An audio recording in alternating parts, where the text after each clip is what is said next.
రాజస్థాన్ రాజ్ బహదూర్ సింగ్ కుమారుడు గణేష్ సింగ్ కి పెళ్లి చేయాలని నిర్ణయించుకున్నాను. 250 ఒంటెలు, గ్రామ సర్పంచ్ పదవి, 10 తరాలు తిన్నా తరగని ఆస్తతనిది. మీరందరూ కూడా ఈ పెళ్లికి ఒప్పుకుంటున్నారని అనుకుంటున్నాను.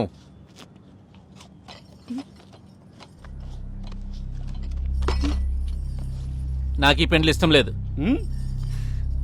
గణేష్ అని పేరు చెప్తే మన వినాయకుడి విగ్రహంలో అందంగా ఉంటాడు అనుకున్నాను. గిట్లా ఏనుగుల మందంగా ఉంటాడు అనుకోలేదు. నా చెల్లికి గీన్తో పెళ్ళా? నేను ఒప్పుకోను. నడు.